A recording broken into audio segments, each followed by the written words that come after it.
Recently, I picked up a copy of the new Smith and Delicious cookbook. It's a beautiful book that, in my opinion, strikes a perfect middle ground between just like raw vegetables and vegan junk food. It hits in the middle somewhere.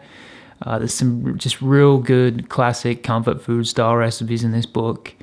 And there's also 2 full double spreads of dog portraits, which is just sick. I think what Smith and Daughters and Smith and Deli are doing is pretty cool. Like, I read just recently that they estimate 75% of their customers are not vegan, which like I find that just crazy, but it does just go to show that people go there because the food's amazing, and the service is second to none, the atmosphere is great, and that's the way it should be. I think they're doing a really good job of crushing the stigma that a lot of people seem to have that all vegan food is bland and boring, and I feel like the people that do visit the restaurant and the deli are, they're being exposed to plant-based eating in the best possible way.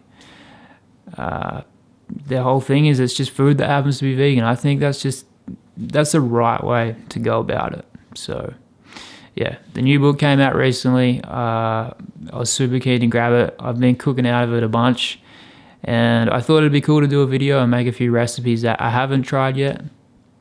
But before I do, I'm going to go to Melbourne because I feel like I got to get my taste buds, calibrated and try the real thing so I can compare my own cooking. So I'm going to go eat the real thing.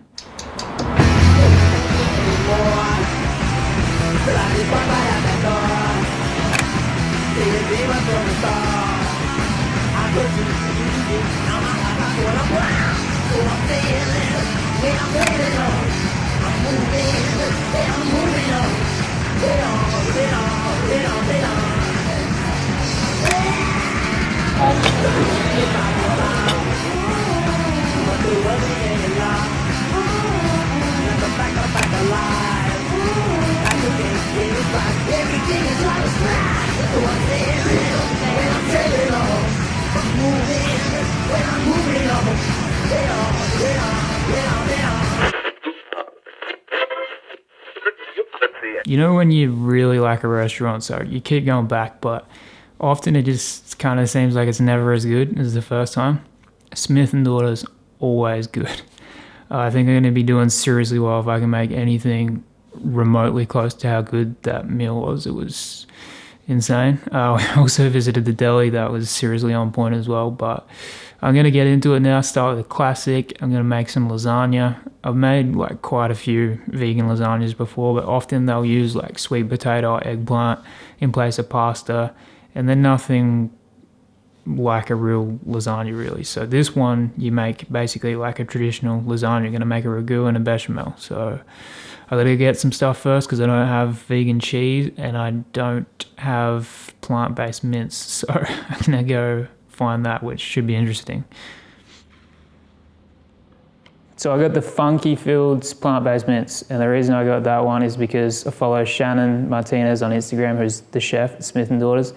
She recommended that one, which you can just get at Woolworths here in Australia. And then for cheese, I got Bio cheese because that one's definitely got the best ingredients that I've seen. So base ingredients, prepping them up now. It's just classic Italian flavors: onion, celery, carrot, garlic, chucking some fennel in the mix, and got some mushrooms too. So gonna get this all chopped up and get it going.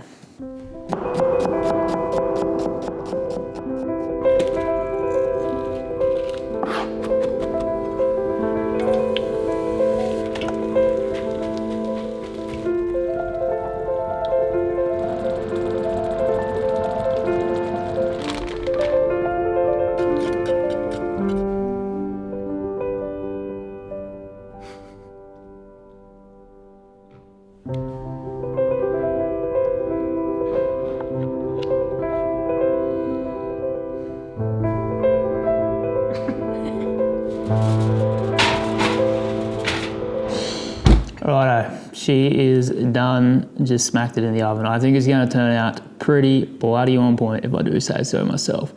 The bechamel worked a lot better than I expected it to. I didn't think it would get like that smooth. I thought it'd be kind of lumpy, but it's like pretty dang good, and I ate way too much of it off the spoon.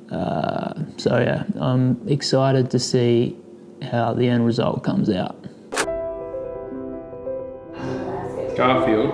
Yeah, Garfield likes that pasta.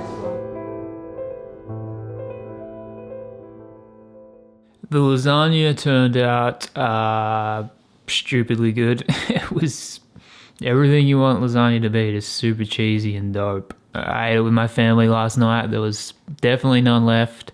Everybody really enjoyed it, said how nice it was, and even certain family members who typically don't like vegan food too much were hooking into it. So I'm calling a job well done on the lasagna, and I'm going to move on. I wasn't quite sure what I wanted to make next, but I was flicking through the book, came across the Vegemite scrolls, and got to do it. It's a classic. They put it perfectly in the book. It's the Australian version of the PB&J, and like I ate them all the time growing up as a kid.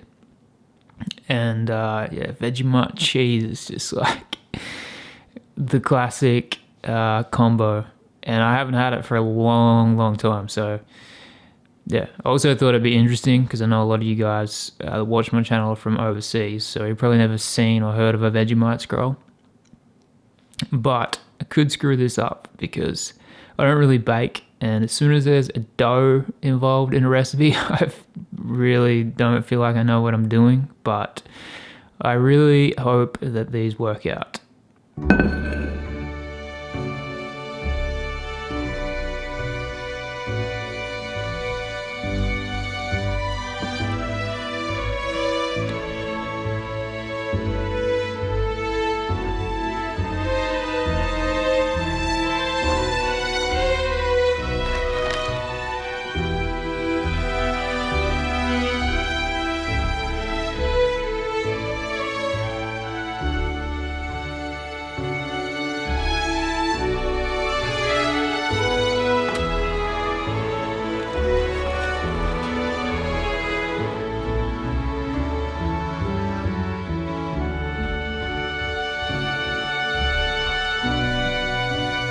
That was super nostalgic, and it made me just like super happy to eat a Vegemite scroll.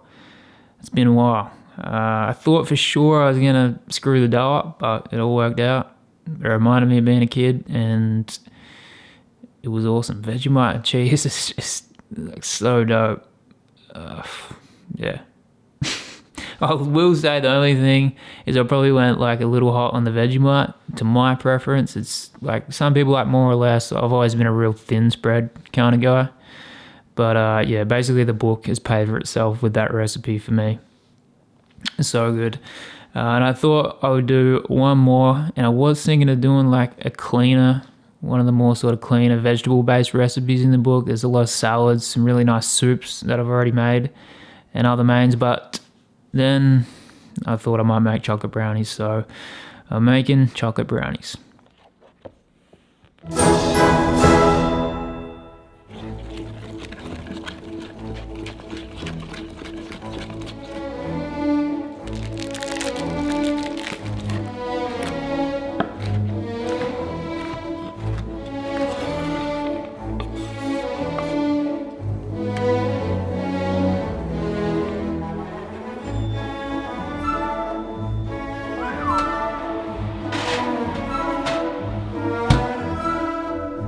I think these are going to turn out ridiculous.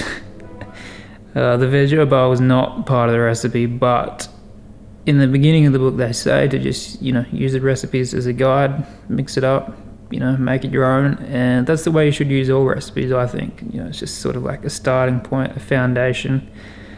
So I thought I'd use a veggie bar instead of the chocolate chips in the recipe, and then I just reduced the amount of sugar that I use because the veggie bar has already got sugar in it.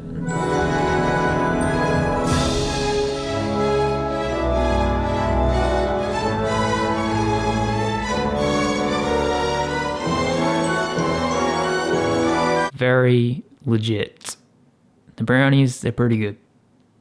They're super good. Everything I made out of the book has just been on point. And I've made a ton of stuff out of it that hasn't been in the video. And I thought before I finish up, I'd explain why I decided to cook so much out of this book because, like normally I wouldn't make chocolate brownies at home. I wouldn't use things like vegan cheese and veggie mints in my own cooking. Like I keep it pretty clean and reserve that stuff as a treat when, I do happen to be in Melbourne and I can visit Smith and Deli or Smith and Daughters. But every time I do, I'm always thinking to myself, I wish such and such could be here and eat this food and experience how good it is. So when I saw the book, and flicked through it, I just thought it'd be super cool to try and learn how to cook some of this food so that for like special occasions and family dinners, that kind of thing, I'd be capable of cooking a meal that everybody could enjoy. Like literally anybody, regardless of whether they're vegan or not. And because I get it. I love vegetable-based dishes. Like I can pretty much just eat vegetables and be happy and satisfied, but I understand not everybody's like that. And yeah, like for example, when I made lasagna and ate it with my family and saw everybody enjoying it, that was pretty cool. So I'm grateful this book exists. I'm super grateful I've learnt how to make a Vegemite scroll. So whenever I feel like one, I can make it and eat it and have a smile on my face because I'm eating a Vegemite scroll. But yeah, that's pretty much it.